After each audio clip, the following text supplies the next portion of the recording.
Pelo sinal da Santa Cruz, livrai-nos Deus, nosso Senhor, dos nossos inimigos. Em nome do Pai, do Filho e do Espírito Santo. Podeis vos sentar.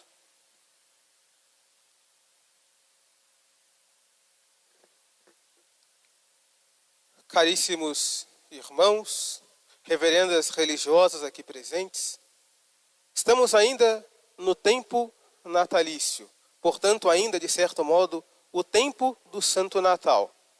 Propriamente falando, nós estamos no tempo da Epifania, da manifestação de nosso Senhor Jesus Cristo. E temos então, por graça de Deus, no dia de hoje, a graça de celebrarmos a festa da Sagrada Família. Mas podemos então buscar, meditar no dia de hoje, quais as virtudes que a Sagrada Família tem para nos ensinar. Com grande alegria, com grande contentamento nosso, temos ainda montado na igreja o presépio.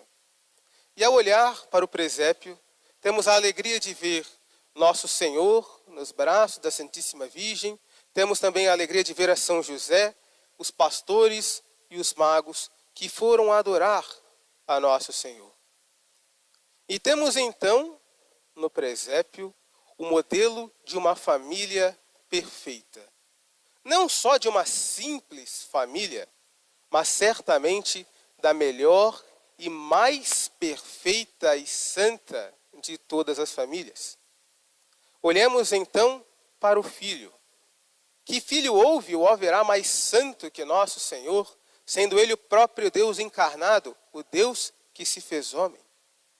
Que mãe mais santa e pura haverá que Nossa Senhora? Ou que pai mais reto e justo que São José? Certamente, tudo isso não se deu por acaso. Mas Deus assim dispôs para que a Sagrada Família pudesse ser um exemplo para cada uma das nossas famílias. Portanto, ao olhar para o presépio, vemos o modelo de como deve ser as nossas famílias e quais as virtudes que devem inspirar a nossa vida familiar. Portanto, eu gostaria de me dirigir separadamente a cada um dos membros da família que nós vemos representado no presépio. Primeiramente, começo por São José. Dirijo-me então aos pais aqui presentes. A Sagrada Escritura nos diz que São José era um homem justo. Mas que significa essa palavra justo? Ou melhor, o que significa, o que quer dizer a palavra justiça que define a São José? Segundo os latinos, segundo os clássicos, a palavra justiça pode ser definida como unicuique suum. Portanto, dar a cada um o que é seu. Justo, portanto, é a pessoa que é honesta, que sabe retribuir ao seu próximo aquilo que lhe é devido.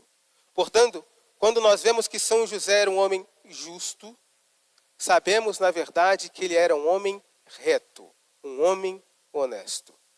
Mas, na Sagrada Escritura, podemos ver certamente que essa justiça não tem esse único significado de retidão. A palavra justiça também quer dizer santidade. Por quê?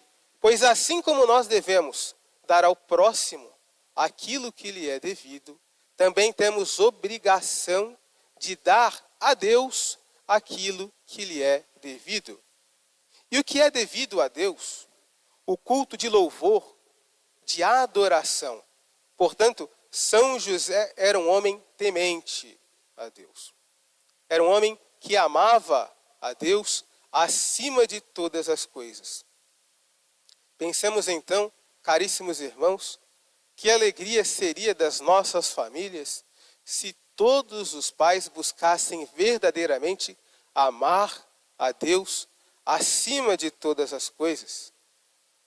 Que bom exemplo não poderiam dar os pais também para a sua esposa e mais ainda para os seus filhos se vivessem uma vida de piedade, uma vida de amor a Deus. Portanto, aprendamos com São José, que todos os pais da nossa paróquia possam ser um verdadeiro exemplo de amor a Deus. Que busquem colocar a Deus acima de todas as coisas, no centro da vida e no centro das nossas famílias.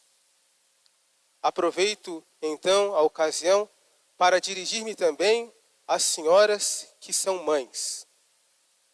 Olhemos, então, para o modelo de Nossa Senhora. Olhemos para o modelo da Santíssima Virgem. Certamente, estamos falando de um modelo muito alto, o mais alto de todos os modelos da vida cristã. Estamos falando da mais pura e santa criatura que esteve nesta terra depois de nosso Senhor Jesus Cristo. Estamos falando da Mãe de Deus. E qual virtude Nossa Senhora ensina para as mães?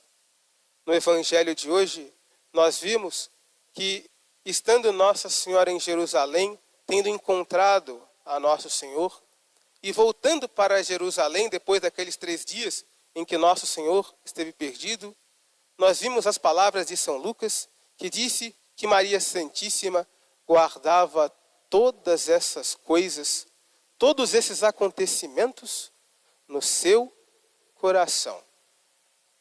Portanto, nós vemos que Nossa Senhora era uma mulher de oração, uma mulher de meditação. Portanto, uma pessoa que buscava viver sempre, constantemente, meditando a palavra de nosso Senhor, meditando aqueles eventos que a providência dispunha para a nossa salvação. Portanto, Maria era uma mulher de oração.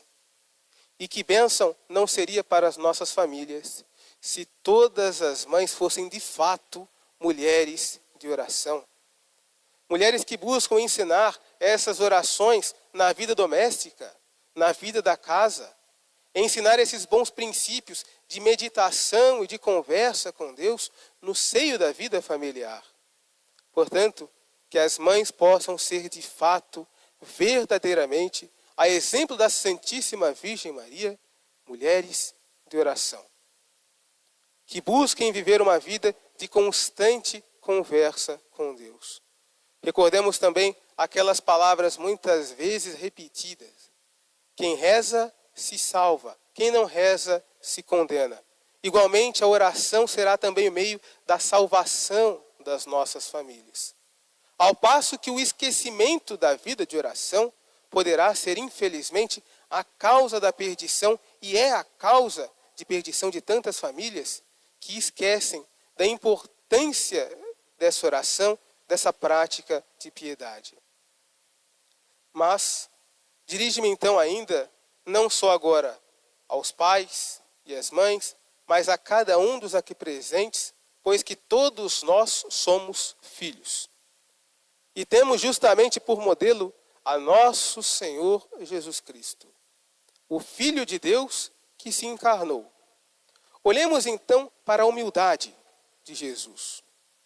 Olhemos para nosso Senhor e para o seu imenso amor por cada um de nós. Ele é verdadeiro Deus e verdadeiro homem.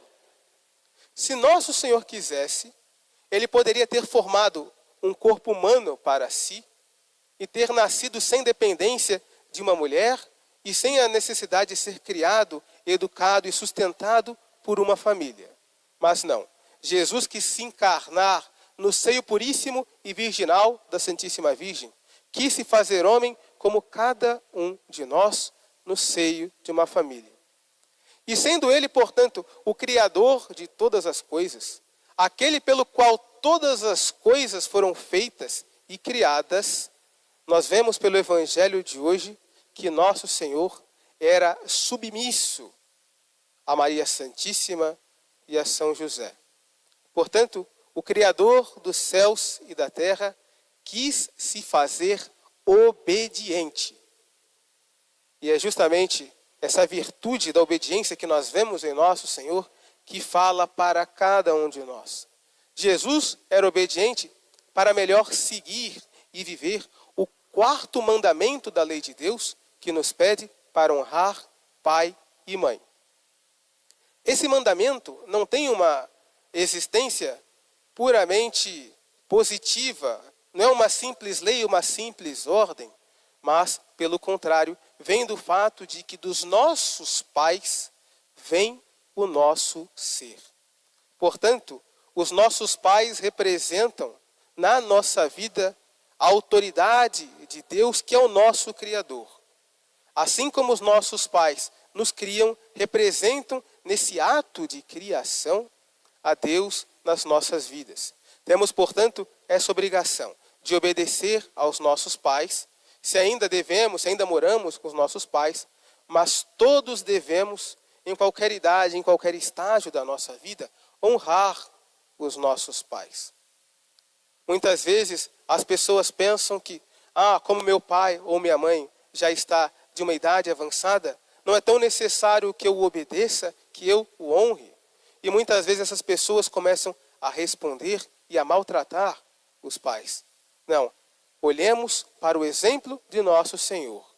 Ele era submisso e honrava a Nossa Senhora e também a São José. Temos, portanto, essa obrigação de honrar pai e mãe, a exemplo de nosso Senhor Jesus Cristo, que nos dá o exemplo da perfeição. Mas também, caríssimos irmãos, nos tempos em que estamos vivendo, podemos constatar com tristeza o desmantelamento das famílias. Sabemos certamente que a sociedade se encontra em crise. Mas, na verdade, a crise moral que há na sociedade é um reflexo da crise que há justamente nas famílias. Portanto, se quisermos curar a sociedade, primeiramente temos obrigação de curar as nossas famílias.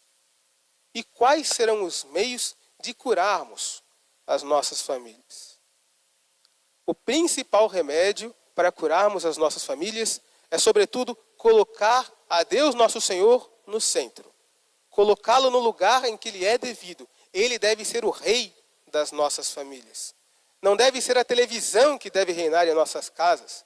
Não deve ser a internet ou o celular que deve congregar as famílias. Não, pelo contrário, deve ser o nosso amor a Deus. Que as famílias, portanto, busquem viver uma vida de oração no lar.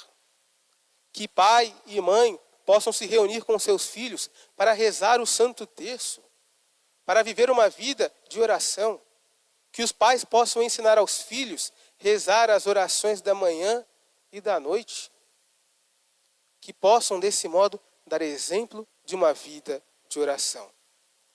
E assim, com Deus no centro das nossas famílias, teremos justamente o fermento na massa.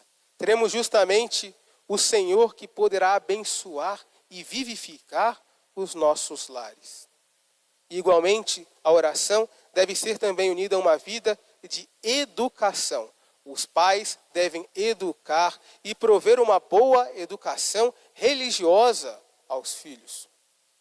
Muitas vezes pensamos que é suficiente deixar a criança no catecismo, mas muitas vezes os pais que deixam as crianças no catecismo não se interessam tanto pelo modo como o filho está buscando aprender as lições, se está de fato decorando as lições de catecismo, está aprendendo, está aproveitando ou não.